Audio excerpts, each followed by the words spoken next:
So not only did they say, hey, we want to do something different, this is a huge commitment to us, but we want to make sure that it's embedded throughout the entire life cycle of our program.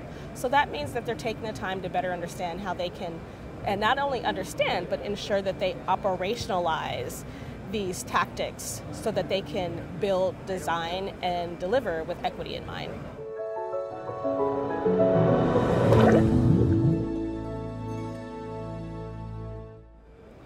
Hi, I'm Jeremy Wolf with Waterworld Magazine, speaking with Andrea Hall, Head of Diversity, Equity, and Inclusion for Brown and Caldwell, about diversity, equity, and inclusion in the water sector. Andrea, thank you so much for talking with me today. No, thank you so much for having me. I'm really excited to be here. Fantastic. So could you give me just a brief overview of the landscape of diversity, equity, and inclusion in the water sector today?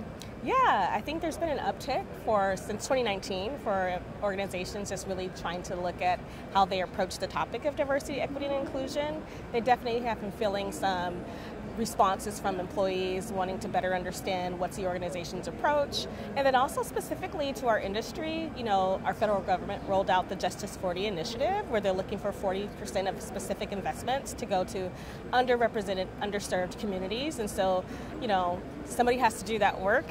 So there's definitely been more interest in just the topic itself, and organizations leaning in to better understand what does that even mean. Who are we talking about when we say underserved communities?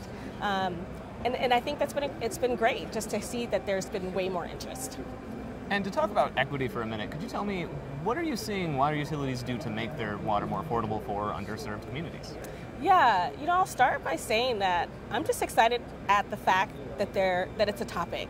Utilities taking the time to listen in, to lean in, to listen to their customers. Not all customers are created equal when it comes to what we can handle from a financial perspective.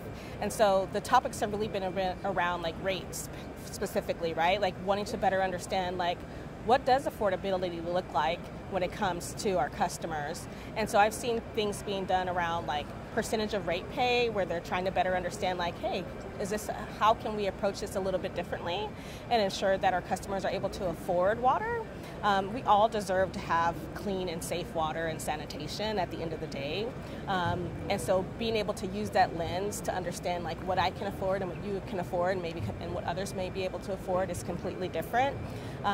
They've also been taking a look at what's happening from a policy perspective, or when it comes to water liens, or when it comes to water debt, right?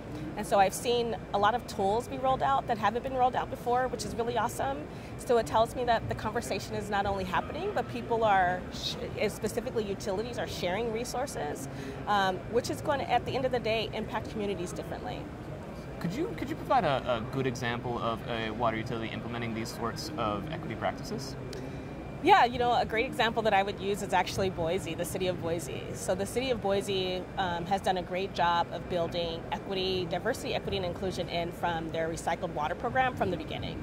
So not only did they say, hey, we want to do something different, this is a huge commitment to us, but we want to make sure that it's embedded throughout the entire life cycle of our program.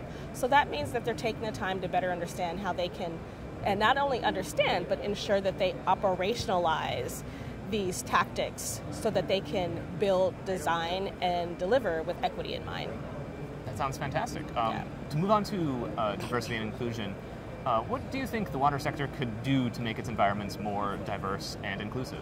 Yeah, so I think number one, some of the things that we just talked about being able to lean in and better understand. There are communities that we serve that we may not even necessarily live in. So participating in community meetings, actually really being able to understand the customers.